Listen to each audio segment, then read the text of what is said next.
Hello students, today we will do in our SS subject standard 8 effect of the British rule in India, chapter number 6 जो है हमारा, ठीक है। Aruna was reading the newspapers in the morning while her daughter Purva was sitting beside her and doing her homework. Aruna read loudly and revolutions in Libya. Hearing this, Purva asked, "Why do peoples revolt?" Aruna answer. अब यहाँ पे जो अरुणा होती है वो बोलती है कि जो होते हैं पीपल वो क्यों इतना रिवॉल्ट करते हैं। अरुणा जो है वो आंसर देती है, where the needs of a people are not satisfied and people face economic needs of peoples are not satisfied and people face economic crisis, they revolt country also during the British rule। मतलब कि क्या effect कर रहा था हमारे India में British रूलों का, तो वो चीज़ इसके अंदर बताया गया है। तो इसमें जो अरुणा होती है वो मॉर्निंग के टाइम में न्यूज़पेपर पढ़ती है और जो पूर्वा होती है वो अपने होमवर्क के टाइम होमवर्क कर रही होती है, उसका टाइम होता है होमवर्क, दोनों आसपास बाजू बाजू में बैठे हुए होते हैं। और जो अरुणा थी वो बहुत ज़ोर ज़ोर से पढ़ रही होती है, ठीक है। तो उसमें फिर जो पूर्वा होती है वो उनसे पूछती कि क्यों पीपल्स जो लोग होते हैं वो रिवॉल्ट करते हैं, ठीक है। तो वो अरुणा जो होती है वो आंसर देती है कि वो उन लोगों को जो इकोनॉमिक्स जो फेसेस उनको फेस करना पड़ता है, ठीक है। तो वो चीज़ होती है, ब्रिटिश रूल चल रहा होता है उस टाइम, तो वो सारी कंडीशन उन लोग से बहुत ही वेरी बैड, मतलब बहुत ही बुरा चल रहा होता है उन लोगों के साथ। तो वो चीज़ इसके अंदर बताई गई है। India was economically prosperous till the 18th century, मतलब इन लोग का इकोनॉमिक जो भी कंडीशन वगैरह जो था वो 18th सेंचुरी तक बहुत ही बुरे हाल से चल रहा होता है। The energy that followed that of Aurangzeb could not weaken it, it has been invented by the historians at the world that the industries productions techniques and the organisations of the traders India's were unmatched at that time.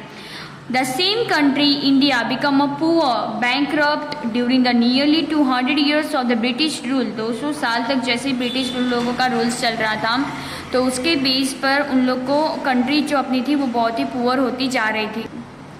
It became the country supplied raw materials to the factories in England and offered a large market for the finished products of the factories in England। Now the condition peasants and agriculture during the British rule. The British got a new opportunity to increase the income after the acquisitions of the Diwani rights। It means a right to collect land revenue। Okay, land revenue मतलब जगह जो होती है ना उसके बारे में बताया गया है। Of Bengal, Bihar and Orissa, they started exploiting peasants to earn more revenue and as a result the peasants become more poorer, मतलब वो बहुत ही ज़्यादा ही गरीब होते ही जा रहे थे। Many times the peasants had to sell their jewelry to pay the revenue, मतलब कि उनको उस चीज़ का भी पैसे भी भरना पड़ता, तो उनकी जो ज्वेलरी वगैरह होती थी उसे उनको गिरवी रखनी पड़ती थी, वहाँ पर कभी कभी बेच भी देना पड़ता था। A large number of peasants had to borrow money from the money lending and consequently fell into a debt trap। एक तरह से उनको फंसाया जाता था इस सब चीज़ों में। Farmers loss there land, farmer जो होते थे, खेडूत जो होते थे, वो अपनी जगह खो देते थे।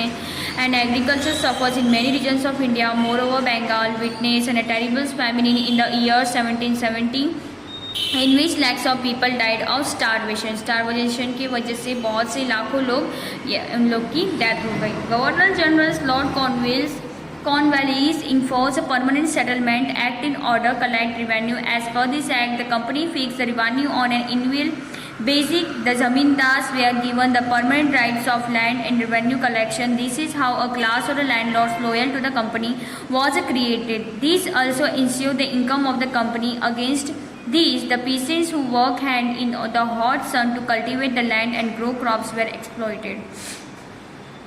Effect of the social life. अब सोशल लाइफ में क्या इफेक्ट करता था वो चीज़ इसके अंदर बताएगी।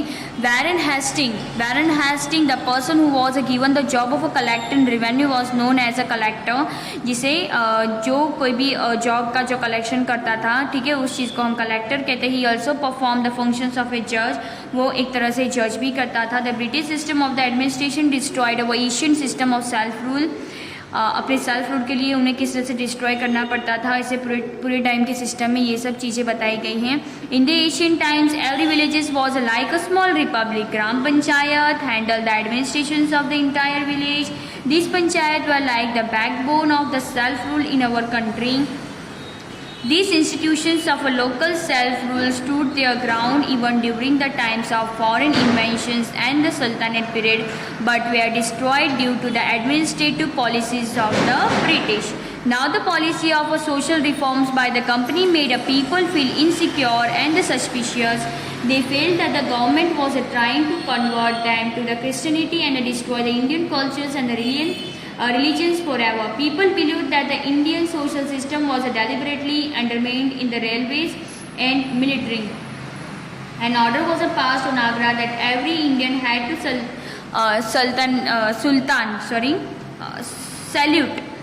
Indian had to salute the British.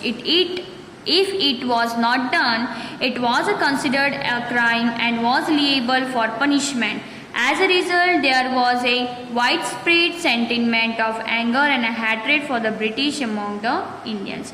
Now the destructions of the Indians and trade industries, यहाँ का जो डिस्ट्रक्शंस था इंडिया का ट्रेड और इंडस्ट्रीज के, वो चीज़ इसके अंदर बताई गई है. The handlooms of India supplied textile to the market of Asia and Europe. से जो भी चीज़ हैंडलूम्स की आती थी, the traders from the Europeans country use to come to India to purchase commodities. यहाँ पे आके वो कॉमोडिटीज़ परचेज करते थे. The Indian made jute, silk, woollen and cotton textiles were in high demand in the European market. हमारे यहाँ का जो इंडियन मेड जो भी चीज़ें, ये सब जैसे भी नाम बताए गए, ये सब चीज़ें का वहाँ पर बहुत ही हाई डिमांड होता था और यूरोपियन मार्केट्स के अंदर. The soft and delicate Muslims of the Dhaka was world famous. Apart from a textile commodities such as saltpeter, sugar, etc. were exported in the exchange of a tremendous amount of bullion, gold and silver.